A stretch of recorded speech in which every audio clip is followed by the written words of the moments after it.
Hi, hello there. So this video is going to be a very basic English grammar lesson, and I'm going to discuss tense, especially the future tense.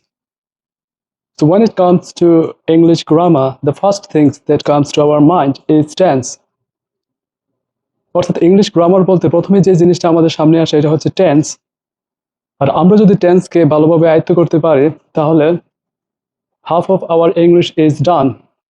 ইংরেজির অর্ধেকই শিখা হয়ে যাবে, which is why it's called the nucleus of English grammar. So before going to the future tense, I would like to give you a general idea of overall English tense. অর্থাৎ future tense নিয়ে আলোচনা করার পূর্বে আমি overall tense সম্বন্ধে একটা general idea share করতে চাচ্ছি। অর্থাৎ আমি যেভাবে টেন্সকে বোঝার চেষ্টা করি বা উপলব্ধি করার চেষ্টা করি ঠিক সেটাই তোমাদের সাথে শেয়ার করতে চাচ্ছি।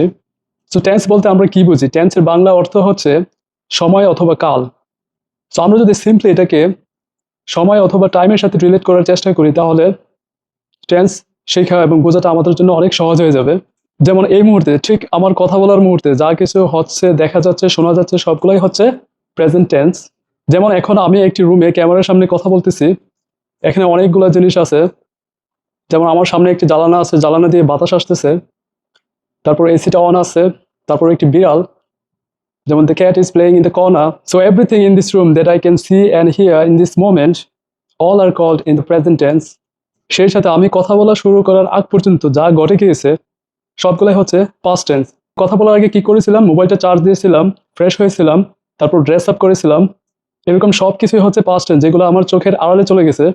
তো আমার এই মুহূর্তে কথা বলার পরে যা হতে যাচ্ছে সবগুলাই হচ্ছে ফিউচার টেন্স। তাহলে আমি কি করব? আমি এই ভিডিওটি এডিট করব, তারপর সোশ্যাল মিডিয়ায় পোস্ট করব, ফেসবুক অথবা ইউটিউবে পোস্ট করব, সবগুলাই হচ্ছে ফিউচার টেন্স। তবে এখানে প্রেজেন্ট টেন্সের সাথে আরেকটা ব্যতিক্রম জিনিস হচ্ছে, যদি কোনো কিছু চিরন্তন সত্য হয়, ইউনিভার্সাল ট্রুথ অথবা সায়েন্টিফিকলি প্রুভেন অথবা অভ্যাস যদি বোঝায়, সেই ক্ষেত্রে আমরা সবসময় প্রেজেন্ট টেন্সে প্রকাশ করব। যেমন সূর্য পূর্ব দিকে ওঠে, এটা একটা চিরন্তন সত্য। 2 + 2 = 4, এটা একটা scientifically proven. I get up 7 o'clock in the morning, এটা হচ্ছে আমার অভ্যাস, যেটা আমি অতীতে করতাম, বর্তমানে করি এবং ভবিষ্যতে করবো। সো এরকম কিছু এক্সপ্রেশন বোঝাতে আমরা শুধুমাত্র প্রেজেন্ট টেন্স ব্যবহার করব। আর বাকি সব ক্ষেত্রে আমরা যে সময় কথা বলতেছি জাস্ট ওই সময়ের সাথে রিলেট করার চেষ্টা করবো, তাহলে টেন্স বিষয়টা আমাদের জন্য খুব সহজ হয়ে যাবে। সো এবার আসি ফিউচার টেন্স। ফিউচার টেন্স হচ্ছে আসলে একটা গুরুত্বপূর্ণ টেন্স, কারণ ফিউচার টেন্স প্রকাশ করার জন্য আমরা প্রায় ফিউচার ফর্মুলা অথবা ফিউচার স্ট্রাকচার, যেমন সাবজেক্ট প্লাস উইল অথবা শেয়ার অথবা অবজেক্ট ইউজ করি না। বেশিরভাগ সময়, বেশিরভাগ ক্ষেত্রেই স্পোকেন ইংলিশে অথবা নেটিভ স্পিকাররা ফিউচার টেন্স প্রকাশ করতে প্রেজেন্ট টেন্স ব্যবহার করে থাকে। সেজন্য আমাদেরকে ফিউচার টেন্সটা ভালোভাবে বোঝার চেষ্টা করতে হবে এবং কি কি উপায়ে আমরা ফিউচার টেন্স প্রকাশ করতে পারি। অর্থাৎ শেল অথবা উইলের ব্যবহার ছাড়াও আরো কিভাবে বিভিন্ন উপায়ে ফিউচার টেন্স প্রকাশ করা যায়, সেইগুলাই আমরা ওয়ান বাই ওয়ান দেখার চেষ্টা করব। যেমন প্রথমটি হচ্ছে subject plus be verb plus about plus extension. তো নিকট ভবিষ্যৎ বোঝাতে, অর্থাৎ things that will happen within a minute, এরকম কোনো কিছু বোঝাতে আমরা এই স্ট্রাকচারটি ইউজ করে থাকবো। যেমন I am about to call you, I am just about to leave. তারপর হচ্ছে প্রেজেন্ট টেন্স। তো আমরা ভবিষ্যৎকাল বোঝাতে প্রেজেন্ট সিম্পল টেন্স ব্যবহার করে থাকি। কোনো কিছু যদি ফিক্সড থাকে, নিয়ম মাফিক অথবা টাইম টেবল অথবা শিডিউল অথবা রুটিনের মধ্যে আবদ্ধ থাকে, সেই ক্ষেত্রে আমরা ফিউচার টেন্স প্রকাশ করতে প্রেজেন্ট সিম্পল টেন্স ব্যবহার করব। যেমন our class starts at 9 AM, আমাদের ক্লাসটি সকাল 9টায় শুরু হবে। The train leaves at 4 PM।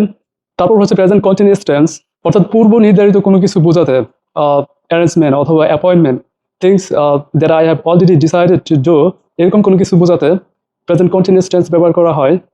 such as I'm meeting my friend this evening, I'm seeing my doctor tomorrow evening। তারপর আরেকটি প্রেজেন্ট স্ট্রাকচার হচ্ছে subject plus be verb plus going to, পূর্ব পরিকল্পিত কোনো কিছু বোঝাতে অথবা ইন্টেনশন অথবা prediction based on present evidence. So এরকম কোনো কিছু বোঝাতে, অর্থাৎ things that I have already plan to do, এরকম কোনো কিছু বোঝাতে subject plus be verb plus going to ব্যবহার করা হয়ে থাকে।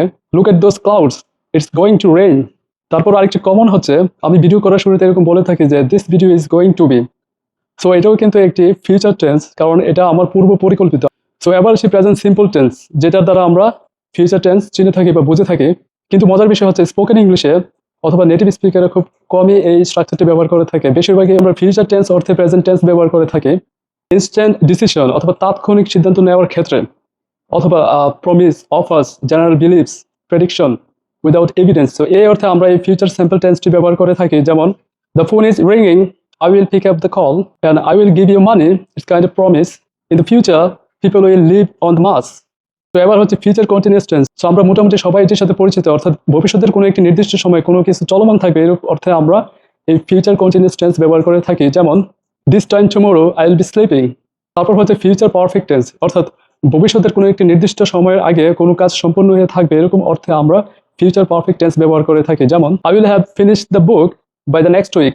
তারপর হচ্ছে ফিউচার পারফেক্ট কন্টিনিউয়াস টেন্স, এটাও এরকম যে ভবিষ্যতের কোনো নির্দিষ্ট সময়ের পূর্বে কোনো কাজ চলমান থাকবে, এরকম অর্থে আমরা এই ফিউচার পারফেক্ট কন্টিনিউয়াস টেন্স ব্যবহার করে থাকি।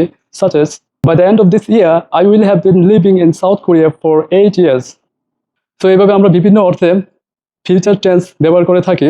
So I think in this video I have been able to make it clear the general idea of tense as well as the future tense. So in the next video I'll try to talk about the present tense in details.